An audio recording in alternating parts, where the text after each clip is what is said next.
جی السلام علیکم، کیسے ہیں آپ؟ سب ٹھیک ہیں؟ آج ہم بات کریں گے غصے پر کہ غصے پر کیسے قابو پایا جا سکتا ہے۔ ایک گاؤں میں ایک کسان رہتا تھا، اس کا ایک ہی بیٹا تھا جو نہایت غصے والا تھا، اور کسان اس کے غصے سے بہت زیادہ پریشان تھا۔ گاؤں میں تقریباً کوئی ایسا شخص نہیں تھا جس کے ساتھ وہ غتھم غتہ نہ ہوا ہو۔ آہستہ آہستہ کیا ہوا کہ لڑکے کو احساس ہونے لگا کہ وہ اکیلا رہ گیا ہے، یعنی لوگ اس سے بات کرنے میں کتراتے تھے کیونکہ وہ بہت زیادہ غصے والا تھا۔ تو وہ ایک دن اپنے والد صاحب کے پاس گیا اور والد صاحب سے کہا کہ میں اپنے غصے پر قابو پانا چاہتا ہوں۔ تو والد صاحب نے کہا کہ کیا تم واقعی سنجیدہ ہو؟ تو اس نے کہا ہاں، میں واقعی اپنے غصے پر قابو پانا چاہتا ہوں۔ تو کسان نے کیا کیا کہ اس کو ایک ہتھوڑا اور بہت سارے کیل لا کر دیے، اور اس کو کہا کہ اب تمہیں جب بھی غصہ آئے تو تم نے کیا کرنا ہے، ایک کیل جو سامنے لکڑی کی دیوار ہے نا اس میں ٹھونک دینا ہے۔ تو لڑکے نے اسے والد صاحب سے ایگری کیا اور جو کیل اور ہتھوڑا لے کے چلا گیا۔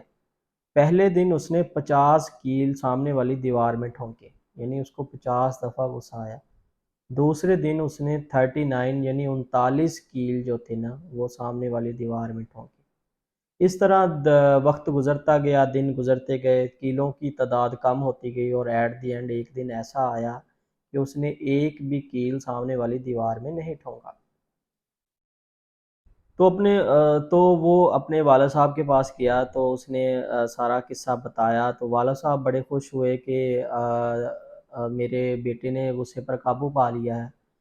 تو اس کو شاباش دی اور کہا کہ ایک کام ابھی ختم نہیں ہوا، اب روز جب بھی ایسا دن گزرے کہ تم کسی کی کو اذیت پہنچائے بغیر وہ دن گزارو، تو تم نے وہ کیا کرنا ہے کہ ایک کیل سامنے والی دیوار میں سے نکال دینا ہے، یعنی جو کیل اس نے ٹھونکے ہوئے تھے اس میں سے ایک کیل نکال دینا ہے۔ تو لڑکے نے پھر والد صاحب کی بات مانی اور ایسا ہی کرنے لگا۔ وقت اور دن گزرتے گئے، ایک دن ایسا آیا کہ جو سارے کیل تھے نا وہ اس نے نکال دیے، یعنی وہ اس نے ایسے دن گزارے کہ اس نے لوگوں کو اذیت نہ دی، کسی سے تکرار نہیں کی۔ تو اس کا مزاج بالکل بدل چکا تھا، اور گاؤں کے لوگ بہت زیادہ حیران تھے کہ کسان کا لڑکا بالکل بدل گیا ہے۔ تو جب اس نے آخری کیل نکالا تو وہ اپنے والد صاحب کے پاس گیا اور ان سے کہا کہ میں نے سارے کیل نکال دیے ہیں، یعنی میں نے اپنے غصے پر پورا قابو پا لیا ہے۔ تو والد صاحب نے اس کو شاباشی دی اور اس کا ہاتھ پکڑا، اور پکڑ کے وہ لکڑی والی دیوار کے سامنے لے گئے۔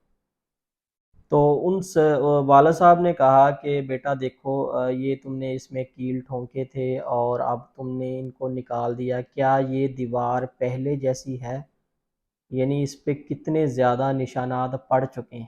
والد صاحب نے کہا کہ بے شک تم بدل چکے ہو، لیکن یہ جو نشانات ہیں یہ ہمیشہ دیوار پر رہیں گے، یعنی یہ جو تم نے وار کیے ہوئے ہیں یہ کبھی نہیں مٹ سکتے۔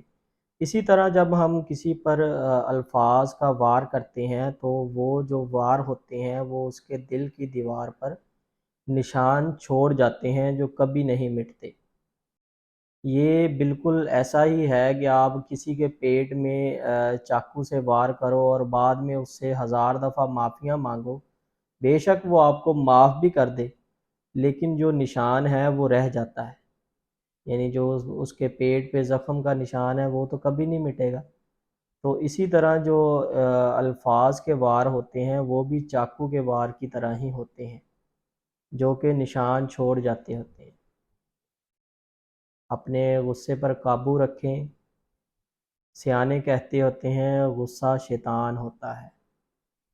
اللہ تعالیٰ آپ کو آسانیاں عطا فرمائے اور آسانیاں خلق خدا میں تقسیم کرنے کا شرف عطا فرمائے۔ اللہ حافظ۔